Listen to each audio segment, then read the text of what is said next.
Have you ever felt like a part of you is missing? A feeling that follows you, a quiet emptiness that's hard to put into words. This feeling often has its roots in our earliest days. Today, we're re-exploring a deeply personal topic, the lifelong psychological effects of not being emotionally loved as a child. It's a delicate subject, but one that deserves our attention and compassion. Imagine a small child, Alex, sitting alone. The world around them is plain, lacking color. This isn't just about a lack of toys or material things. It's about a lack of emotional warmth, of being seen and understood. A child's brain is like a sponge, soaking up everything. When love and emotional validation are absent, they learn a different set of lessons: that their feelings don't matter, that they are somehow unworthy of affection. Now, let's fast forward. Adult Alex is trying to navigate the world. They might be successful on the outside, but inside, it's a constant struggle. In relationships, they might find it hard to trust others, always waiting for the other shoe to drop. Or they might become overly dependent, desperately seeking the validation they never received. This can lead to a cycle of unhealthy relationships that only reinforce those old feelings of being unlovable. Think of self-esteem as a house.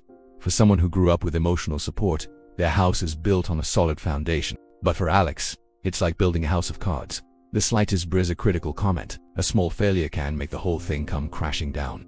This fragile self-worth means they might constantly seek approval from others, or they might hide their true selves behind a mask, afraid that if anyone saw the real them, they'd be rejected. Emotions can feel like a stormy sea. For those who weren't taught how to navigate their feelings, they can be overwhelming. They might suppress their emotions until they explode, or they might feel a persistent numbness, disconnected from themselves and the world. This emotional dysregulation can manifest as anxiety, depression, or a chronic feeling of emptiness. It's an exhausting way to live, always bracing for an internal storm. But here's the most important part of the story. It doesn't have to end there. The past shapes us, but it doesn't have to define us forever. The turning point often comes with a moment of recognition, looking in the mirror and seeing not just the adult who is struggling, but also the child who is hurting. This is where healing begins. Healing is a journey of self-compassion. It's about learning to give yourself the love you never received. This can take many forms.